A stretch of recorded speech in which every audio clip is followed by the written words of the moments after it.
ठीक है। तो कल हमने मल्टीपल एलिलिज्म और प्लियोट्रॉपिक जीन वगैरह देख लिया था। अब हम क्या देखते हैं, कुछ जीन इंटरेक्शन देखते हैं। मतलब जो अभी तक हमने रेशियो देखे थे, डाईहाइब्रिड क्रॉस में देखा था, उससे कुछ यहाँ पे अलग चलता है। क्यों? क्योंकि यहाँ पे जीन्स का इंटरेक्शन होता है। जीन्स क्या करती हैं, आपस में इंटरेक्ट करती हैं। इसलिए क्या होता है, इसमें हमारा कुछ अलग एक्सप्रेशन देने लगते हैं, कुछ अलग हमको फिनोटिपिक रेशियो मिलने लगते हैं। ठीक। Gene interaction is the modification of normal phenotypic expression of genes due to their alleles or non-allelic genes. ठीक है, एलिलिक जीन्स और नॉन एलिलिक जीन्स के बीच में क्या होने लगता है, इंट्रैक्शन होने लगता है, जिसकी वजह से क्या होता है, फिनोटाइप में चेंज आता है। ठीक। Gene interaction is a post Mendelian discovery. ठीक है, कब मेंडल ने जो अपनी डिस्कवरीज कर दी थी, मेंडल ने 3 लॉ बता दी थी, law of dominance, law of segregation, law of independent assortment. उसके बाद की डिस्कवरी है, पोस्ट मेंडेलियन डिस्कवरी है ये। ठीक है, मेंडल के बाद की डिस्कवरीज हैं ये। ठीक, जो कि हमने जितना भी सब कुछ पढ़ा था, जैसे इनकम्प्लीट डोमिनेंस, को डोमिनेंस, सब मेंडल की बाद की डिस्कवरीज हैं ये, है ना। उसके बाद हमको पता चला था कि अच्छा ये भी होता है, ये भी होता है, उसके बाद ही हमको पता चला था। ठीक। इपिस्टेसिस देखते हैं। सबसे पहला क्या आता है, इपिस्टेसिस आता है। ठीक, इपिस्टेसिस में क्या है, when a gene prevent the expression of another non allylic gene. ठीक है, एलिलिक जीन क्या होता है, जैसे हमारा ये जैसे ये capital B, capital B, capital B, small B, ये दोनों क्या है, एलील्स हैं। ठीक है, ये हमने सीखा है ना, एक रिसेसिव होती है, एक डोमिनेंट होती है। तो हमने जैसे कि इंडिपेंडेंट असॉर्टमेंट में सीखा था कि एक कैरेक्टर की एलील्स दूसरे कैरेक्टर की एलील्स को डिस्टर्ब नहीं करती, है ना। ये हमने सीखा था ना, एक कैरेक्टर की एलील्स दूसरे कैरेक्टर की एलील को डिस्टर्ब नहीं करती। लेकिन यहाँ क्या हो रहा है, यहाँ उसका उल्टा हो रहा है। यहाँ पे क्या करता है, एक जीन दूसरे जीन की एक्सप्रेशन को क्या करता है, प्रिवेंट करता है, मतलब दबाता है ना। इसी फिनोमिना को हम क्या बोलते हैं, इपिस्टेसिस बोलते हैं। ठीक है, जो जीन दबाती है उसको सप्रेस, जो जीन दबाती है उसको इपिस्टेटिक जीन बोलते हैं। ठीक है, और जो जीन हमारी दब जाती है, मतलब जो जीन हमारी एक्सप्रेस नहीं कर पाती है, उसको हाइपोस्टैटिक जीन बोलते हैं। समझ गए? ऐसी जीन जो हमारा दूसरे के एक्सप्रेशन को दबा ले, ठीक है, उसको हम क्या बोलते हैं, इपिस्टैटिक जीन बोलते हैं। और जो अपना एक्सप्रेशन को नहीं एक्सप्रेस कर पाए, ऐसी जीन जो अपने कैरेक्टर्स नहीं एक्सप्रेस कर पाए, उसको हाइपोस्टैटिक जीन्स बोलते हैं। ठीक है, यहाँ हम 2 अलग अलग जीन्स की बात कर रहे हैं। ठीक है, जो कि हमने इंडिपेंडेंट असॉर्टमेंट में देखा था कि एक जीन दूसरे जीन से कोई छेड़छाड़ नहीं करती है, लेकिन यहाँ पे क्या हो रहा है, उसका उल्टा हो रहा है। ठीक है, उसका ऑपोजिट हो रहा है। यहाँ पे क्या कर रहा है, एक जीन दूसरे जीन को दबा रही है। ठीक है, तो इसको हम इपिस्टेसिस बोलते हैं। क्या बोलते हैं, इपिस्टेसिस बोलते हैं। तो इपिस्टेसिस का रेशियो क्या आ जाता है, 12:3:1 रेशियो आ जाता है। ठीक है, इसका रेशियो हमें याद करना होता है। क्या याद करना होता है, रेशियो याद करना होता है। ठीक है, 12:3:1 जो रेशियो होता है वो करना होता है। इसके पूरे पनेट स्क्वायर बनते हैं, लेकिन जो कि ये अपनी एनसीईआरटी में नहीं है, इसलिए हमें इतना डीपली नहीं जाना है। डेफिनेशन पता करना है और रेशियो पता करना है, उतना डीपली में हमें नहीं जाना है। सेकेंड आता है डुप्लीकेट जीन। तो डुप्लीकेट जीन में क्या होता है, 2 pairs of non allelic genes is required for a character. ठीक है, if one of the gene is dominant then this character is expressed. मतलब क्या कर देता है, एक जो जीन है वो दूसरे जीन के एक्सप्रेशन को डुप्लीकेट कर देता है। ठीक है, एक जीन दूसरे जीन के एक्सप्रेशन को क्या करता है, डुप्लीकेट कर देता है, उस जैसे ही वो कैरेक्टर्स दिखाने लगता है। तो हम इसको क्या बोलते हैं, डुप्लीकेट जीन्स बोलते हैं। ये किस में होता है, कैप्सुला में होता है। और रेशियो क्या आता है, 15:1 आता है। क्यों? क्योंकि 15 आते हैं अपने सारे जितने भी होते हैं, बस एक जो अपना रिसेसिव वाला रह जाता है ना। अगर याद हो, डाईहाइब्रिड क्रॉस में 16 बन रहे थे हमारे, 16 में एक प्योरली रिसेसिव था हमारा। ठीक है, प्योर कैरेक्टर दे रहा था, प्योर रिसेसिव था, तो सिर्फ वही बेचारा बचता है, बाकी सारे डुप्लीकेट। मतलब क्यों? क्योंकि वो एक जीन दूसरे जीन के क्या करता है, एक्सप्रेशन को डुप्लीकेट करता है, सेम वैसे ही एक्सप्रेशन दिखाने लगता है हमको।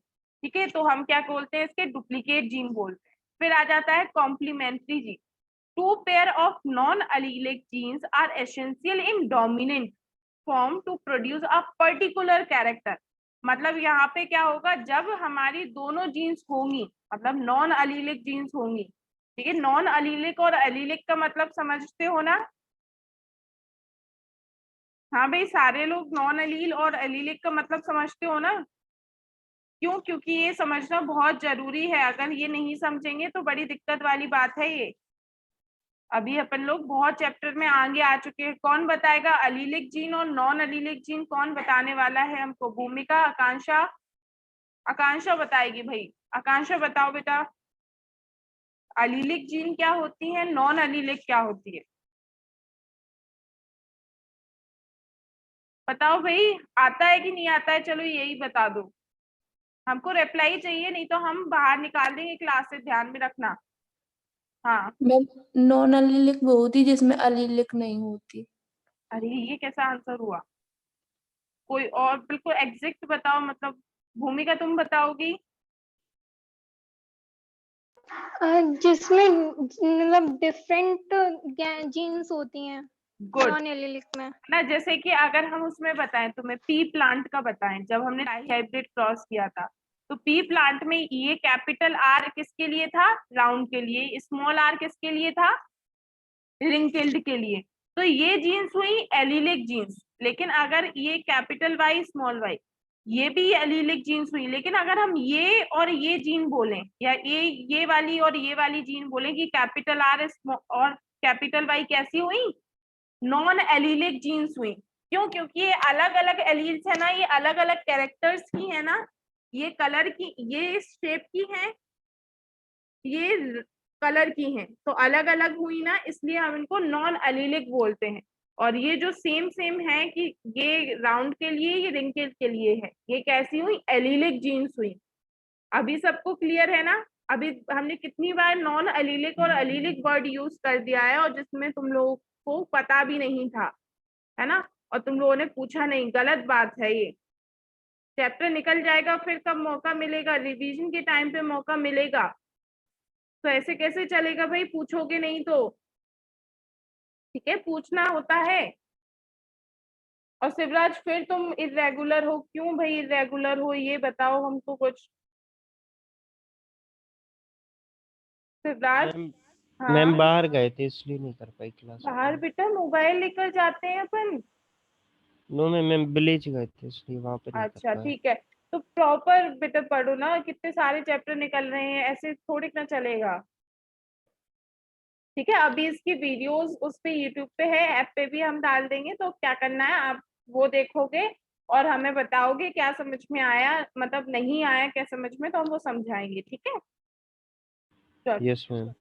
अब आ जाता है कॉम्प्लीमेंट्री जीन। हाँ, तो कॉम्प्लीमेंट्री जीन हमने बता दिया कि एक जीन दूसरे को कॉम्प्लीमेंट करती है, उसके कैरेक्टर को कॉम्प्लीमेंट करती है, कि मतलब अगर दोनों जीन साथ में होंगी, दोनों एलिलिक जीन्स हमारी नॉन एलिलिक जीन साथ में होंगी, तब तो हमारा एक्सप्रेशन आएगा, तब तो हमारी जीन एक्सप्रेस कर पाएगी, नहीं तो वो अकेले एक्सप्रेस नहीं कर पाएगी, अकेले एक्सप्रेस नहीं कर पाएगी। समझ रहे हो? दोनों जीन साथ में होंगी तो एक्सप्रेस करेंगी, वो अकेले नहीं कर पाएंगी। इसको कॉम्प्लीमेंट्री जीन बोलते हैं। ठीक है, तो ये इसका हमारा रेशियो आता है 9:7 रेशियो आता है। ठीक है, इसके रेशियो याद करते हुए जाना। अब ये अपना जीन इंटरेक्शन खत्म हो गया। Sex determination. तो सेक्स डिटर्मिनेशन भाई हमने कई बार पढ़ा है और बहुत इजी होता है। ठीक है, establishment of sex through differential development in an individual at an early stage of life is called sex determination। ठीक है, जिससे हम ऐसा, हमारे जो फिनोमिना होते हैं, मतलब जब जाइगोट बनता है तो हमारा क्या, कौन सी गैमीट यूज हो रही है, किसकी है ना, वो क्या, कौन सा हमारा क्रोमोसोम कैरी किए हुए है, उसकी वजह से क्या होता है, सेक्स डिटरमाइन होता है। उसकी वजह से जो न्यू वन है, ऑफस्प्रिंग है, उसका सेक्स डिटरमाइन होता है। तो sex determination in most plant and animal is concerned with the study of factors which are responsible for making individual male, female और hermaphrodite। sex determination किस पे डिपेंड होता है? ऐसी जीन्स पे डिपेंड होता है, हमारे ऐसे क्रोमोसोम्स पे डिपेंड होता है जो हमारे मेल, फीमेल और hermaphrodite बनाने के लिए रिस्पॉन्सिबल होते हैं। ठीक है, तो जैसे कि दो तरीके के क्रोमोसोम होते हैं, कौन कौन से? ऑटोसोम और एलोसोम। ऑटोसोम और एलोसोम। ठीक है। एलोसोम को हम सेक्स क्रोमोसोम भी बोलते हैं। क्या बोलते हैं? सेक्स क्रोमोसोम भी बोलते हैं, है ना। तो दोनों नाम याद रखना, क्योंकि कभी भी कोई भी नाम हम जनरली सेक्स क्रोमोसोम याद रखते हैं। जनरली हम क्या करते हैं, सेक्स क्रोमोसोम हमको याद होता है, लेकिन एलोसोम हम कहीं मिस कर देते हैं। तो अगर मिस कर देंगे और क्वेश्चन में सिर्फ एलोसोम लिखा हुआ तो सिंपल से सिंपल क्वेश्चन भी हमारा छूट जाएगा। तो हमें क्या करना है, दोनों को प्रॉपरली ध्यान देना है। ऑटोसोम और somatic chromosome regulate somatic character. ठीक है, हमारे जो सोमैटिक कैरेक्टर्स होते हैं उसको मेंटेन करता है ऑटोसोम और सोमैटिक क्रोमोसोम। और जो हमारे सेक्स डिटर्मिनेशन में हेल्प करते हैं, ठीक है, सेक्स डिटर्मिनेशन में हेल्प करते हैं, सेक्स डिटर्मिनेशन के लिए रिस्पॉन्सिबल होते हैं, वो कौन से होते हैं? एलोसोम, सेक्स क्रोमोसोम या हेटेरोसोम। ठीक है भाई। तो एक्स क्रोमोसोम जो है वो सबसे पहले हैंकिंग ने डिस्कवर किया था। उसने क्या बोला था? उन्होंने बोला था एक्स बॉडी। एक्स क्रोमोसोम नाम नहीं दिया था उन्होंने, उन्होंने नाम दिया था एक्स बॉडी नाम दिया था। ठीक है, फिर बाद में उसका एक्स क्रोमोसोम नाम हो गया, जो अभी हम लोग एक्स क्रोमोसोम पढ़ते हैं। ठीक है भाई। अब हमारे पास कुछ होते हैं टाइप्स ऑफ सेक्स डिटर्मिनेशन होते हैं, तो हम कुछ टाइप ऑफ सेक्स डिटर्मिनेशन पढ़ेंगे, जैसे एक्स और एक्स वाई वाली, जेड और जेड डब्ल्यू वाली, है ना, एक्स एक्स और एक्स ओ वाली। ये कुछ तरीके की सेक्स डिटर्मिनेशन है, टाइप्स ऑफ सेक्स डिटर्मिनेशन है जो हम पढ़ने वाले हैं। ठीक है भाई। तो सबसे पहले आ जाता है इन एक्स एक्स और एक्स वाई डिटर्मिनेशन आ जाता है। एक्स एक्स और एक्स वाई सेक्स डिटर्मिनेशन आ जाता है। तो इसमें क्या होता है? फीमेल होमोगैमेटिक होती है। क्यों? क्योंकि एक्स एक्स इसमें जो होता है वो फीमेल के पास होते हैं एक सेक्स क्रोमोसोम, और एक्स वाई जो होता है ये मेल के पास होते हैं। तो जब ये गैमीट्स बनाएगा तो इसके सारे गैमीट्स में क्या होगा? एक्स क्रोमोसोम होगी, कोई और पॉसिबिलिटी तो होगी नहीं। और वहीं मेल जब गैमीट बनाएगा तो कौन से बना सकता है? एक्स वाले भी बना सकता है और वाई वाले भी बना सकता है भाई ये तो इसके पास क्या होती है? दो कंडीशंस होती है, मतलब फीमेल जो होती है हमारी होमोगैमेटिक, एक तरीके की गैमीट्स बनाता है। क्यों? क्योंकि इसके पास एक्स एक्स है, ठीक। लेकिन मेल जो होता है वो हेटेरोगैमीट बनाता है, मतलब दो तरीके की गैमीट बनाता है, एक जिसमें एक्स क्रोमोसोम हो और एक जिसमें वाई क्रोमोसोम हो। ठीक है, ये क्या हुआ, हमने एक बेसिक इंट्रो इसका देखा। तो जो एक्स एक्स और X Y type of sex determination होती है किसमें होती है भाई? तो बताएगा एक्स एक्स और एक्स वाई जो टाइप ऑफ सेक्स डिटर्मिनेशन होती है किसमें होती है? मैम एक्स एक्स फीमेल में और एक्स वाई मेल में। मतलब किस मेल में? ह्यूमन मेल में, ह्यूमन फीमेल में ना। Yes ma'am. ठीक मैम है। तो इसका मतलब मैम मेल ही रिस्पॉन्सिबल रहता है ना मैम गर्ल हाँ या बॉय के लिए? हाँ, मेल रिस्पॉन्सिबल रहता है। क्यों? क्योंकि मेल दो तरीके की गैमीट्स हाँ बना हाँ रहा है, फीमेल तो एक ही बनानी है, हमेशा एक ही बनानी है उसको। Yes ma'am. ठीक है। तो ये जो हमें एक्स एक्स और X Y sex type of determination होती है हमें ह्यूमंस में देखने को मिलती है और ड्रोसोफिला में देखने को मिलती है। किसमें? ड्रोसोफिला में। फ्रूट फ्लाई जो होती है ना, ड्रोसोफिला में देखने को मिलती है। ठीक है, ये जो सेक्स डिटर्मिनेशन होती है इन दोनों में देखने को मिलती है। ठीक है भाई। नेक्स्ट टाइप आता है जेड डब्ल्यू और Z Z type of sex determination. Z W और जेड जेड, तो ये इसमें क्या होता है? फीमेल हेटेरोगैमीट होती है, मतलब जेड डब्ल्यू किसके पास होता है? फीमेल के पास। और डबल जेड किसके पास होता है? मेल के पास। तो जब ये हेटेरो है तो इसके ये दो तरीके के गैमीट्स बनाता है, एक जेड और एक डब्ल्यू, और यहाँ तो मेल एक ही तरीके की बनाएगा, जेड। तो यहाँ पे कौन रिस्पॉन्सिबल होगा? फीमेल। क्यों? क्योंकि फीमेल दो तरीके की गैमीट बना रहा है, मेल तो हमेशा सेम एक ही तरीके की गैमीट बना रहा है। तो ये किस में होता है? ये हमारे इंसेक्ट्स में होता है, इंसेक्ट्स में होता है, बर्ड्स में होता है। किस में होता है? इंसेक्ट्स में और बर्ड्स में। ये हमारा जो जेड डब्ल्यू और Z Z type of sex determination होता है किसमें होता है? इंसेक्ट्स में और बर्ड्स में, फिशेस में, रेप्टाइल्स में, ये इसमें होता है। मतलब इन सब में फीमेल कैसी होती है? हेटेरोगैमीट्स बनाती है। कैसी बनाती है? हेटेरोगैमीट्स बनाती है भाई। ठीक है।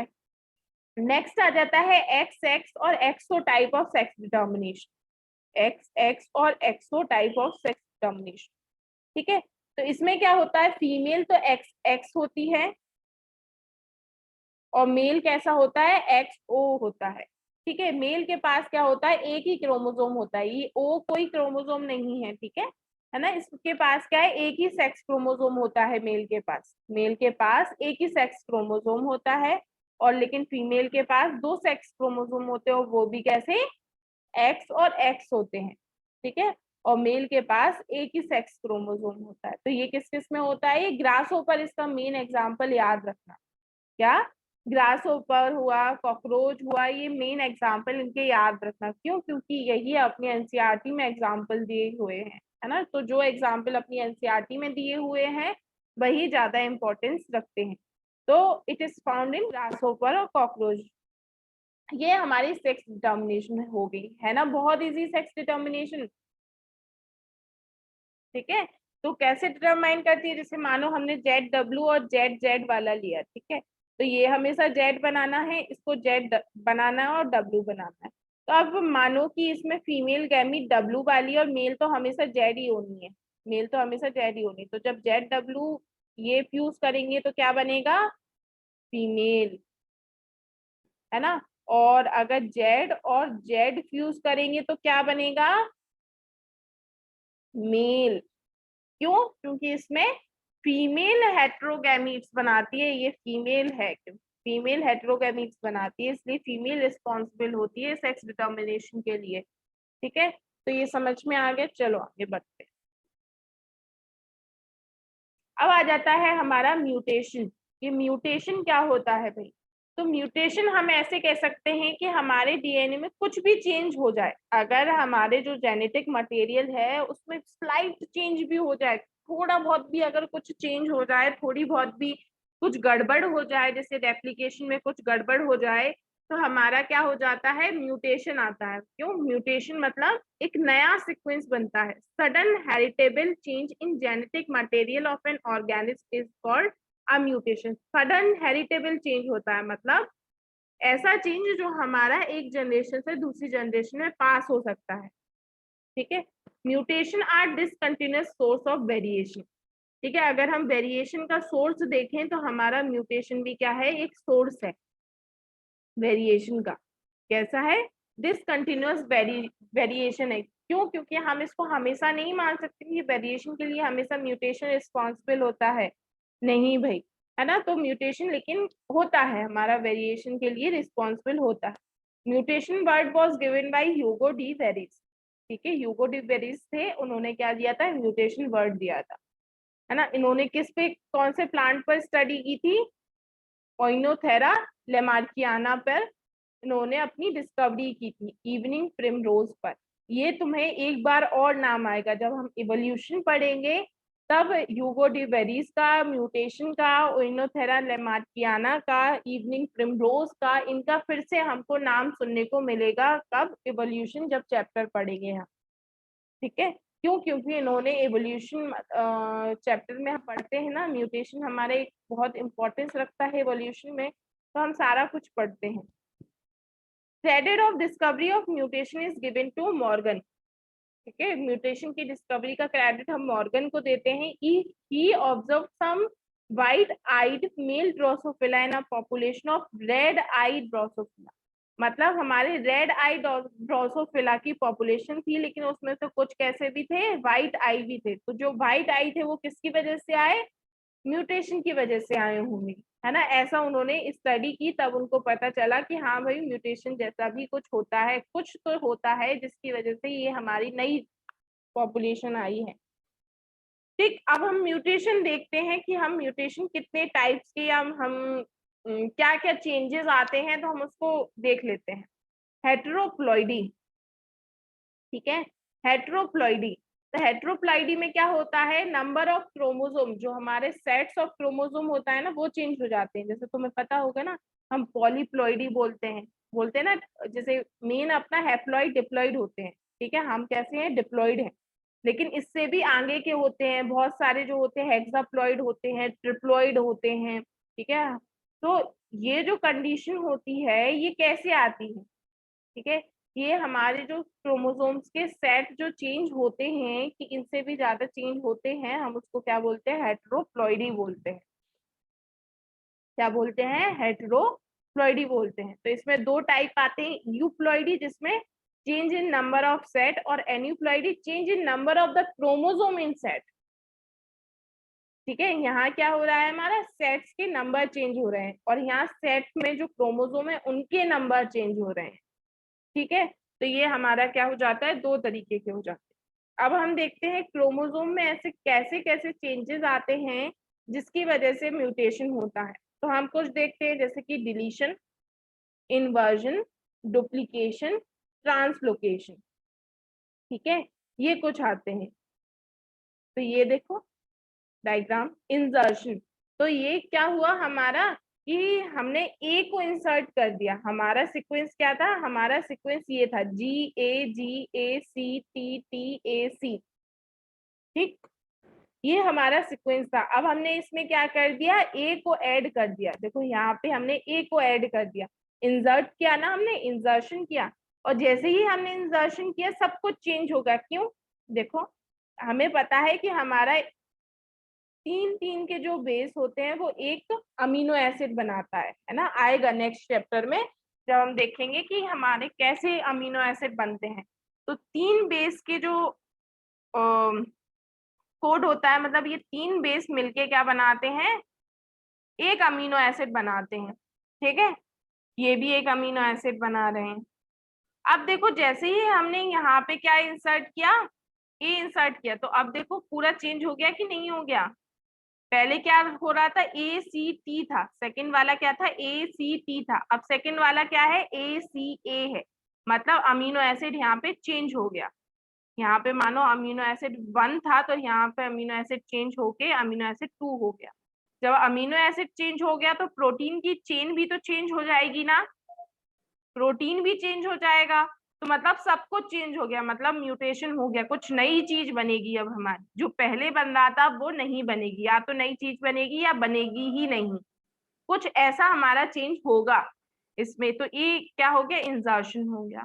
डिलीशन, देखो डिलीशन क्या होता है, डिलीट कर दे हम, क्या डिलीट कर दे हमने यहाँ से सी हटा दिया। देखो ये था ना GAGACT, तो हमने ये सी हटा दिया, यहाँ से सी हटा दिया। तो फिर से देखो, अगर तुम चेंज इसमें देख पाओ तो देखो कितने ध्यान से चेंजेस देखो, GAGATTAC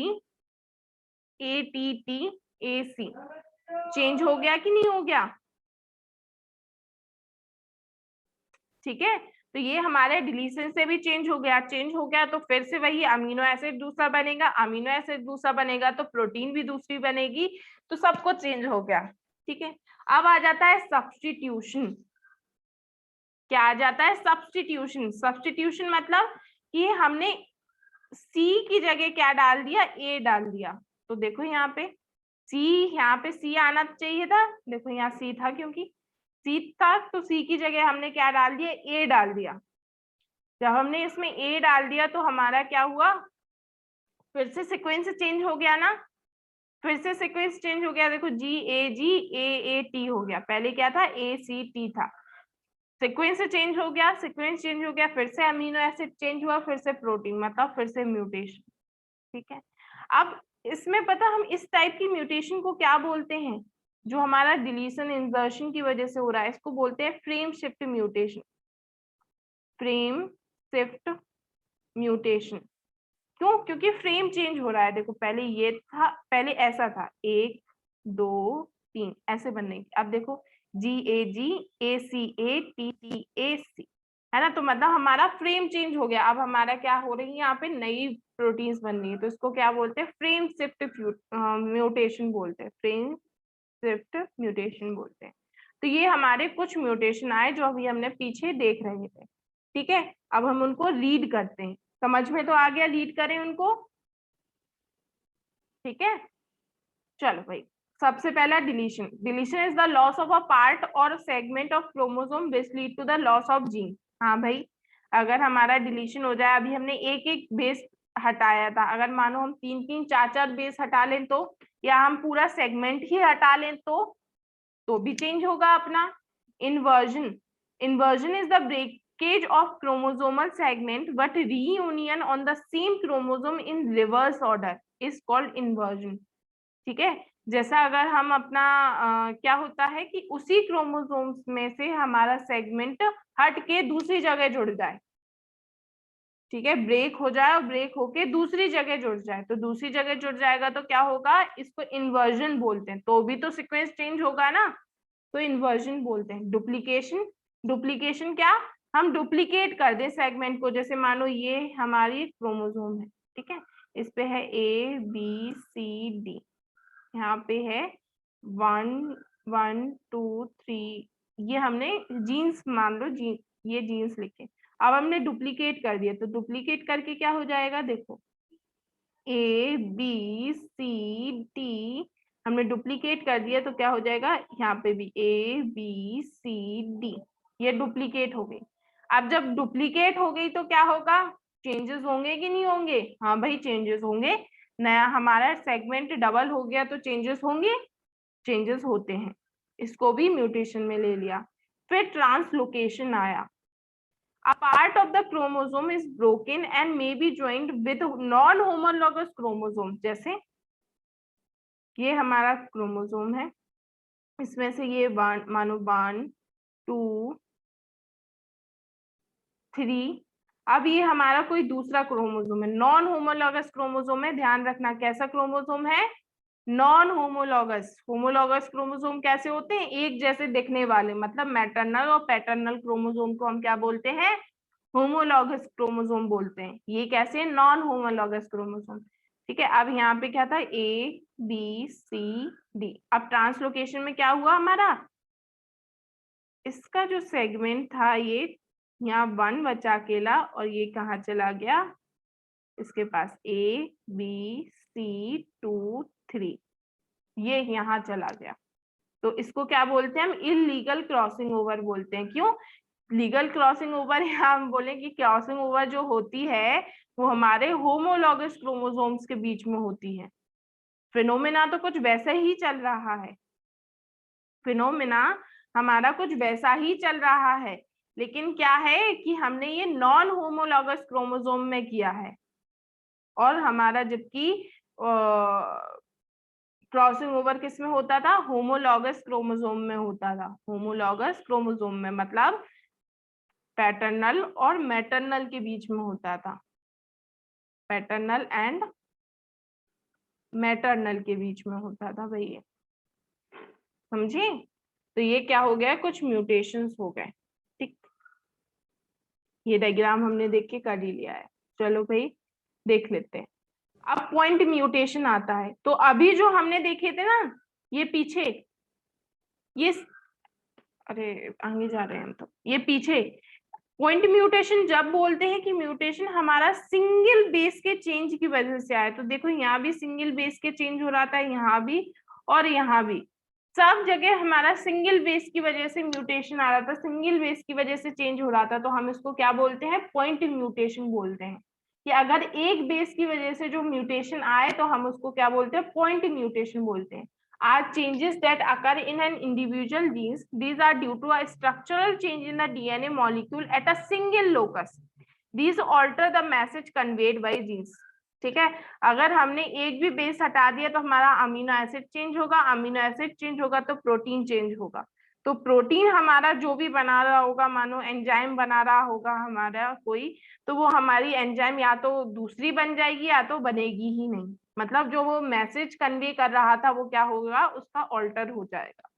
point mutation are limited to a single nucleotide और अ सिंगल बेस, यही बताया अभी जस्ट पीछे कि हमारा किससे होता है, सिंगल न्यूक्लियोटाइड या सिंगल बेस से चेंज होता है। Gene mutation are sudden and distinct changes in the gene which are detected by the visible change in the phenotype of an organism. हमें पता कैसे चलेगा म्यूटेशन हुआ है, तो हमें पता चलेगा फिनोटाइपिक चेंज से पता चलेगा कि कुछ हमें मॉर्फोलॉजी में चेंज आ जाए, कि जैसे पेरेंट्स थे, पेरेंट्स के ऑफस्प्रिंग हुए, ठीक है, अब हमें उनमें कुछ मॉर्फोलॉजिकल चेंजेस दिख रहे हैं जो पेरेंट्स में नहीं थे, तो हम क्या बोलेंगे, क्या हुआ है, म्यूटेशन हुआ है। क्या हुआ है, म्यूटेशन हुआ है। Point mutation could be dominant हो सकती है, रिसेसिव हो सकती है, लीथल हो सकती है। लीथल मतलब ऐसी म्यूटेशन जो फेटल प्रूव हो, ठीक है, बहुत बहुत ज्यादा नुकसानदायक म्यूटेशन हो, जैसे कि होती है बहुत सारी डिसीजेस हो जाती है ना म्यूटेशन की वजह से, जो कि फेटल प्रूव होती हैं, है ना। तो कुछ ऐसा हो, ठीक, हार्मलेस हो, फर्क ही नहीं पड़ रहा है, फर्क ही नहीं पड़ रहा है, कोई म्यूटेशन हुई है हमें पता ही नहीं चल रहा है। एक्स लिंक्ड हो, जैसे डिसीज पढ़ेंगे हम एक्स लिंक्ड, वो भी म्यूटेशन की वजह से होती है, हीमोफीलिया वगैरह। ऑटोसोमल हो, या कैसी हो, ऑटोसोमल हो, मतलब एक्स क्रोमोसोम पर ऐसी डिसीज जो एक्स क्रोमोसोम पर या वाई क्रोमोसोम पर उसकी जीन लोकेटेड ना हो, किसी ऑटोसोम पर लोकेटेड हो, तो ऑटोसोमल डिसीज बोलते हैं, ठीक है। ये हमारा क्या हो जाता है, पॉइंट म्यूटेशन हो जाता है, ठीक है। डोमिनेंट कब होती है कि हमें दूसरी पहली ही जनरेशन में हमें देखने को मिल जाए, जैसे अगर पेरेंट्स में क्या होगी, कोई म्यूटेशन हुआ है तो हमें उनकी जनरेशन में ही देखने को ही मिल जाए वो म्यूटेशन, तो डोमिनेंट बोलते हैं। और अगर कैसी हो, वो रिसेसिव हो, क्योंकि रिसेसिव होमोजाइगस कंडीशन में ही खुद को एक्सप्रेस कर पाती है, तो रिसेसिव होमोजाइगस कंडीशंस इतनी जल्दी नहीं आती हैं, तो डिसीजेस भी हमको इतनी जल्दी विजिबल नहीं होती है, ठीक है। तो ये क्या हो जाता है, हमारा म्यूटेशन पढ़ लेते हैं। बाकी ये जो फ्रेम शिफ्ट म्यूटेशन दिया है, सब्स्टिट्यूशन दिया है, ये जस्ट हमने तुम्हें अभी बताया ही। अब कुछ आते हैं म्यूटाजेंस। म्यूटाजेंस क्या कहलाते हैं भाई, जो म्यूटेशन करें। म्यूटाजेंस आर दो सब्सटेंस विच कॉज म्यूटेशन। भाई जो म्यूटेशन करे हम उनको क्या बोल देते हैं, म्यूटाजेंस बोल देते हैं। तो म्यूटाजेंस हमारी फिजिकल हो जाती है, केमिकल हो जाती है। फिजिकल कैसे, physical include temperature and high energy radiations, ठीक है। फिजिकल म्यूटेजेंस में क्या आ जाते हैं, रेडिएशंस आ जाते हैं, हाई टेम्परेचर आ जाता है, जैसे बहुत ही हाई टेम्परेचर हो गया, बहुत हाई टेम्परेचर हो जाता है, जिसकी वजह से डीएनए में चेंजेस आने की बहुत ज्यादा प्रोबेबिलिटी होती है। और रेडिएशंस, ठीक है, जो रेडिएशंस होते हैं उनकी वजह से हो जाए, जैसे एक्सरे हो गया हमारा, यूवी हो गया हमारा ना, गामा रेज हो गई, ये सारी जो रेज होती हैं ये क्या करती हैं, रेडिएशंस ये जो होते हैं ये क्या करते हैं, डीएनए में चेंज कर सकते हैं। हम ऐसे नहीं कह रहे हैं कि करेंगे ही करेंगे, लेकिन चांसेस बहुत ज्यादा होते हैं इनसे, क्या होता है, चांसेस बहुत ज्यादा होते हैं। तो केमिकल्स में क्या आ जाते हैं, जैसे कि सिगरेट स्मोकिंग वगैरह जो होता है ना, स्मोक जो होता है, ठीक, जैसे बोलते हैं ना कि कैंसर किसको होता है, जो स्मोकिंग करते हैं, लगभग ऐसे ही तो बोलते हैं, जो स्मोकिंग करते हैं उससे कैंसर होता है। कैसे कैंसर होता है, तो कैंसर भी म्यूटेशन का ही रिजल्ट होता है, कैंसर भी म्यूटेशन का ही रिजल्ट होता है भाई, कुछ और नहीं होता है कि हम सोचे कुछ और होता है। कैंसर कोई डिसीज होती है, कोई पैथोजन आता है हमारे अंदर फिर वो कैंसर करता है, नहीं। कैंसर हमारे अंदर की ही बीमारी है, जो हमारी सेल्स हैं वो एक प्रॉपर ग्रोथ कर रही थी, क्या प्रॉपर ग्रोथ कर रही थी, लेकिन क्या हुआ, उनके अंदर म्यूटेशन हो गया, किसी भी वजह से हो गया वो, ठीक है, किसी की भी वजह से हो गया, चाहे रेडिएशन की वजह से हो गया, चाहे केमिकल्स की वजह से हो, किसी भी वजह से क्या हो गया, उनका म्यूटेशन हो गया। और म्यूटेशन में हुआ क्या कि अब वो क्या करने लगी, अनकंट्रोल्ड ग्रोथ करने लगी, मतलब डिवाइड करती ही जा रही है, करती ही जा रही है, जगह है भी नहीं, जगह है भी नहीं तो भी डिवाइड करती जा रही है, उसी को तो कैंसर बोलते हैं हम। तो ये भी म्यूटेशन का ही रिजल्ट होता है। नाइट्रेट एंड नाइट्राइट प्रिजर्वेटिव्स, ठीक है, जो प्रिजर्वेटिव्स डालते हैं फूड में वो क्या होते हैं, वो भी हमारे म्यूटेजन हो सकते हैं, हो सकते हैं, ठीक है। बारबेक्यूइंग क्रिएट्स म्यूटेजेनिक केमिकल्स इन फूड, ठीक है, जो बारबेक्यूइंग करते हैं ना, उसको ऐसे सेकते वगैरह जो करते हैं, ठीक है, उससे भी क्या हो सकता है, हमारे म्यूटेजेनिक केमिकल्स बन सकते हैं फूड में, ठीक है। बेंजोइल पेरोक्साइड, तो बेंजोइल पेरोक्साइड जो कॉस्मेटिक्स यूज होते हैं उसमें बेंजोइल पेरोक्साइड यूज होता है, ठीक है, तो उससे भी क्या हो सकता है, कैंसर हो, मतलब कैंसर या कोई भी म्यूटेशन हो सकता है हमको, ठीक है। फिर ऐसे बहुत सारे इन्फेक्शियस एजेंट्स होते हैं, मतलब बहुत सारे ऐसे पैथोजन होते हैं जो हमारा ये सारा कुछ म्यूटेजन की तरह काम कर सकते हैं, ठीक है, मतलब हम कह रहे हैं कि इनमें से कोई भी जो हो सकता है वो म्यूटेजन की तरह काम कर सकता है। ऐसे नहीं कह रहे हैं कि करेगा ही करेगा, नहीं भाई। ठीक है, ऐसा भी होता है कि किसी ने कभी स्मोकिंग नहीं की या किसी ने कभी प्रिजर्वेटिव वाला फूड नहीं खाया, उसको भी कैंसर हो जाता है। ठीक है, और जो ये करते हैं उसको कैंसर भी नहीं भी होता है। तो ऐसा नहीं है कि ये करेंगे ही करेंगे या नहीं करेंगे, ठीक, कुछ भी हो सकता है, लेकिन चांसेस ज्यादा होते हैं भाई। चांसेस क्या होते हैं? ज्यादा होते हैं। अब ये इसका अच्छे से टॉपिक आता है, पेडिग्री एनालिसिस टॉपिक आता है भाई। पेडिग्री एनालिसिस टॉपिक क्या, जिसमें हम नहीं बोलते हैं कि भाई जैसे हम अंदाजा लगाते हैं, अच्छा तुम्हारी फैमिली में डायबिटीज था तो तुम्हें भी हो सकता है, ऐसे बोलते हैं ना, तुम्हें भी हो सकता है, अगर तुम्हारी फैमिली में डायबिटीज है तो तुम्हें भी हो सकता है। और ऐसे बहुत सारी डिसीजेस भी आती हैं, जैसे कि है ना, सिकल सेल एनीमिया, हीमोफीलिया, ये होती है। तो ये हम फैमिली चार्ट बना के देखते हैं कि तुम्हारे में कितनी प्रोबेबिलिटी आने की, या तुम्हें हो सकता है नहीं हो सकता है, तुम्हारे ऑफस्प्रिंग को पास हो सकती है डिसीज की, नहीं हो सकती है, ये सारा कुछ हम देखते हैं। ठीक है, तो एक हम चार्ट बना के देखते हैं, तो उसी प्रोसेस को हम पेडिग्री एनालिसिस बोलते हैं।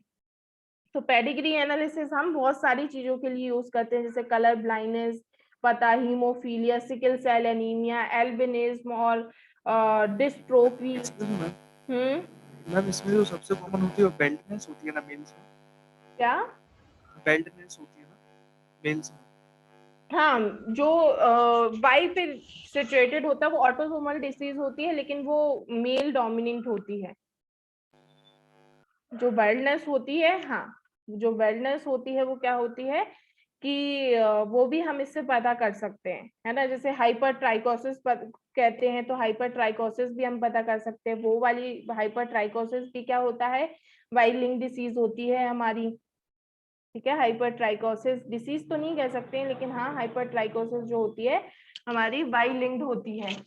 ठीक है, जो हाइपर ट्राइकोसिस मतलब कि जो मेल्स में ईयर पिन्ना पे जो हेयर्स आ जाते हैं, ठीक है, उसको हाइपर ट्राइकोसिस बोलते हैं।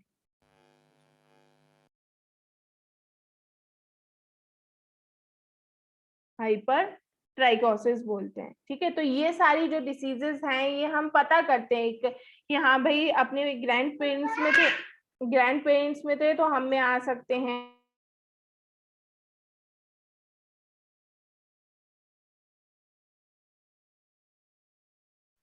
है ना, तो हम में आ सकते हैं, ऐसा कुछ हम पता कर सकते हैं। तो पहले हम सिंबल्स देख लेते हैं, इनके क्या देख लेते हैं, सिंबल्स देख लेते हैं। जब चार्ट बनेगा, जब हमें सिंबल्स पता होंगे तब तो हम पहचान पाएंगे, है ना। तो जैसे कि ये स्क्वायर है, ये मेल के लिए होता है, सर्किल फीमेल के लिए होता है। अब जब ऐसी इन दोनों के बीच में लाइन बनी हो तो मतलब मेटिंग का इंडिकेशन होता है। ये पूरी जनरेशन दी है कि मतलब ये दोनों मेट करेंगे तो उसमें क्या हुआ, एक मेल आया एक फीमेल आया। ठीक है, इसका मतलब होता है ट्विंस आए, मतलब अगर ऐसा हो यहाँ से ऐसा हो जाए तो मतलब क्या है, ट्विंस हैं, ये डाइजाइगोटिक ट्विंस हैं। और अगर इसमें भी दोनों में कनेक्शन हो तो मतलब मोनोजाइगोटिक ट्विंस हैं। ये डाइजाइगोटिक ट्विंस और मोनोजाइगोटिक ट्विंस पता है ना, कि बताएं? मैम पता है। ठीक है, तो क्या होता है, जैसे male gamete plus female gamete fuse करके क्या बना लेती है, जाइगोट बना लेती है भाई। ठीक है, अब जब जाइगोट में हमको पता है क्लीवेज होता है, ठीक है, तो वो क्लीवेज अगर पूरा प्रॉपर हो जाए, मतलब ऐसा हो जाए कि ये जाइगोट आगे जाके दो में डिवाइड हो जाए, तो ये क्या होते हैं, ये दोनों ही आगे जाके एम्ब्रियो में डेवलप होते हैं, एम्ब्रियो से जाके फीटस में डेवलप होते हैं। तो मतलब क्या हुआ कि ये हमारे जो दोनों फीटस हैं वो एक ही जाइगोट से डेवलप हुए हैं कि नहीं हुए हैं। तो ये दोनों कैसे दिखेंगे, एग्जैक्टली सेम दिखेंगे। क्यों? क्योंकि इसी का तो ये हाफ हाफ है ना, तो एग्जैक्टली सेम दिखते हैं। तुमने ऐसे ट्विंस देखे होंगे जो एकदम सेम दिखते हैं, और ऐसे ट्विंस भी देखे होंगे जो अलग अलग दिखते हैं। तो जो एकदम सेम ट्विंस दिखते हैं वो होते हैं मोनोजाइगोटिक ट्विंस।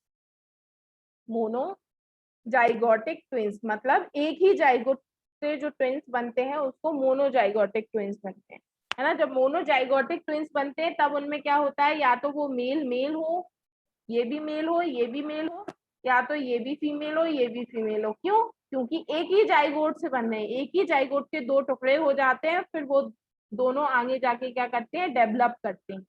तो ये मोनोजाइगोटिक की हो गई। डाइजाइगोटिक में क्या होता है, हमें पता है कि एवरी मंथ 1 ओवम रिलीज होता है, लेकिन कभी कभी ऐसा हो जाता है कि दोनों ओवरी एक ही महीने ओवम रिलीज कर देती हैं। 2 ओवम रिलीज कर देती हैं मतलब 2 स्पर्म फ्यूज कर सकते हैं। तो यहाँ दूसरा स्पर्म फ्यूज करेगा, यहाँ दूसरा स्पर्म फ्यूज करेगा, ये अलग जाइगोट बनाएगा, ये अलग जाइगोट बनाएगा। तो 2 जाइगोट हो गए कि नहीं हो गए, ये आगे जाके अलग अलग डेवलप होंगे। तो ये मेल, इसमें ऐसी कंडीशन हो सकती है दोनों मेल भी हो सकते हैं, दोनों फीमेल भी हो सकते हैं, और एक मेल एक फीमेल भी हो सकता है। क्यों? क्योंकि ये तो बिल्कुल अलग अलग चला है ना। ये तो ओवम तो हमेशा एक्स एक्स रहेगा, लेकिन स्पर्म पे तो डिपेंड करता है। अगर मान लो इससे स्पर्म एक्स वाला फ्यूज किया, इससे स्पर्म वाई वाला फ्यूज किया, तो एक मेल बन जाएगा, एक फीमेल बन जाएगा। दोनों में एक्स फ्यूज किया तो दोनों फीमेल बन जाएंगी, दोनों में बाई फ्यूज किया तो दोनों मेल बन जाएंगे। तो इनको बोलते हैं डाइजाइगोटिक ट्विंस। जो कि ऐसे ट्विंस तुमने देखे होंगे जो कि क्या होते हैं, अलग दिखते हैं एक दूसरे से, है ना, एक दूसरे से अलग दिखते हैं, उनको क्या बोलते हैं हम, डाइजाइगोटिक ट्विंस, क्योंकि वो 2 जाइगोट से डेवलप हुए हैं। तो तभी तो देखो यहाँ पर इन्होंने जब डाइजाइगोटिक ट्विंस बता रहे थे तो एक फीमेल बताई, एक मेल बताई, ठीक है ना, इन्होंने कंडीशन बताई। लेकिन यहाँ पे देखो मोनोजाइगोटिक में दोनों मेल बताए, यहाँ पे क्यों नहीं बताया एक मेल और एक फीमेल? क्योंकि यहाँ पॉसिबल ही नहीं है, क्योंकि एक ही जाइगोट से दोनों टूटे हैं। तो टूटेंगे तो हमारा एक ही, तो उसमें सेम सब कुछ, सेल्स, जेनेटिक मटेरियल सब कुछ तो सेम होगा, इसलिए वो लोग एग्जैक्ट सेम दिखते हैं, एग्जैक्ट सेम दिखते हैं। ठीक है, अब ये नंबर ऑफ चाइल्ड, मतलब अगर ये 4 हैं तो मतलब 4 मेल हैं, अगर ये 3 है तो 3 फीमेल हैं। ये जो पूरे फिल्ड होते हैं, ठीक है, ये जो देखें अफेक्टेड इंडिविजुअल, मतलब इनको क्या है, डिसीज है, ठीक। और ये जो हाफ फिल्ड है, इसका मतलब है कि ये कैसे हैं, ये हम कैरियर बोल सकते हैं कि ये कैसे हैं, कैरियर होते हैं, ठीक है। Carrier of sex linked recessive, ये कैसे हैं, कैरियर ऑफ ऑटोसोमल डिसीज, और ये कैसे हैं, कैरियर ऑफ सेक्स लिंक्ड, ठीक। ये डिसीज, इसका मतलब डिसीज मतलब ऐसी कुछ है कि इसमें आगे जाके जो इनका ऑफस्प्रिंग है वो उसकी क्या हो जाएगी, डेथ हो जाएगी, ठीक है। डेथ का सिंबल होता है ये डिसीज, ये जो दिया रखा है ये डेथ का सिंबल होता है। इसका स्पॉन्टेनियस अबॉर्शन, मतलब कि प्रेगनेंसी भी हुई लेकिन क्या हो गया, अबॉर्ट हो गया वो कुछ टाइम बाद, ठीक है। और ये होता है marriage between the close relatives, ठीक है, मैरिज बिटवीन क्लोज रिलेटिव्स, ठीक। और लास्ट वाला ये क्या होता है, सेक्स अननोन, हमको नहीं पता है मेल है फीमेल है, हमको नहीं पता है, अननोन सेक्स है, ठीक है। तो ये हमारे कुछ क्या हो जाते हैं, बेसिक सिंबल्स हो जाते हैं। इन सिंबल्स को एक बार देख लोगे उतने ही में याद हो जाएगा, ऐसा कुछ खासा याद करने का इसमें है नहीं। पेडिग्री से क्वेश्चंस आते हैं, तो चलो जैसे एक इसमें दिया रखा है, ये फीमेल है ये मेल है, ठीक। इसके कितने ऑफस्प्रिंग आए, 1 2 3 4। फिर क्या हुई, इसकी एक डॉटर की किससे मैरिज हुई, एक मेल से, ठीक है। ये क्योंकि इससे नहीं जुड़ा है ना, तो कभी ये मत सोच लेना इनके 6 ऑफस्प्रिंग आए, क्यों? क्योंकि ये जुड़े थोड़े ना है, 4 ही जुड़े हैं, ठीक है। यहाँ पे इसकी जो सन है उसकी मैरिज हुई, ठीक है। ये हीमोफीलिया का चार्ट है, इसमें हीमोफीलिया का चार्ट है, तो हीमोफीलिया में क्या है, फीमेल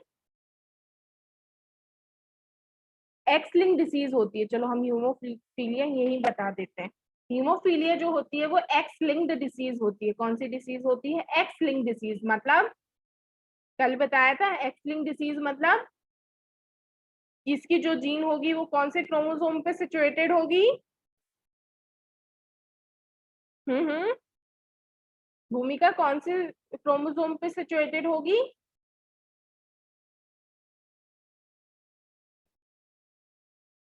बताओ,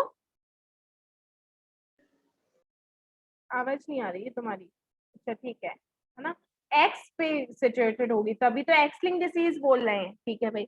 और एक्स लिंक में बताया था कैसा चलता है, एक्स लिंक क्रिस क्रॉस चलता है, कैसा चलता है, क्रिस क्रॉस चलता है।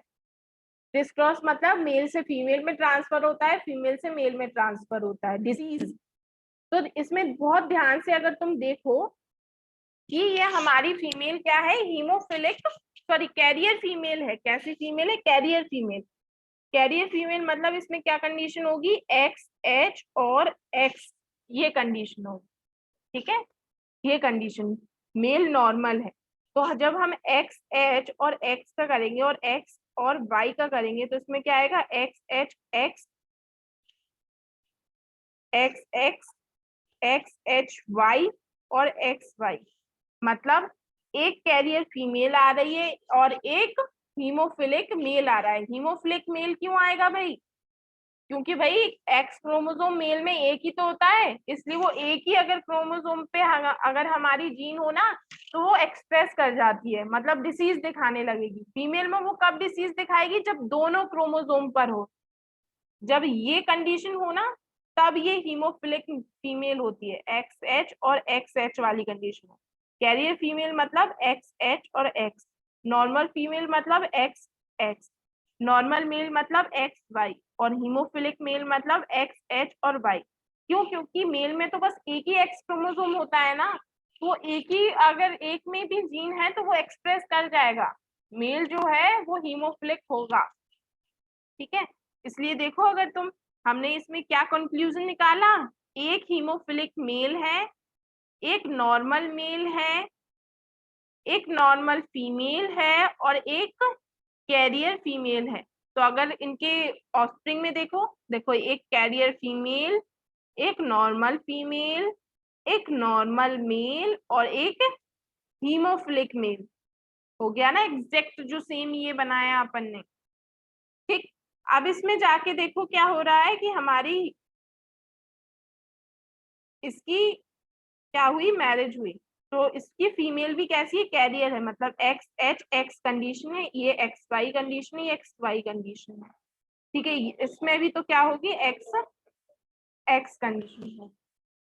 ठीक है, तो ये क्या हो जाता है, हमारा एक पेडिग्री चार्ट होता है। ठीक है, ये हमें बनाना आना चाहिए, ये हमें बनाना आना चाहिए। तो इतना समझे तुम लोग कि नहीं समझे? हाँ भाई,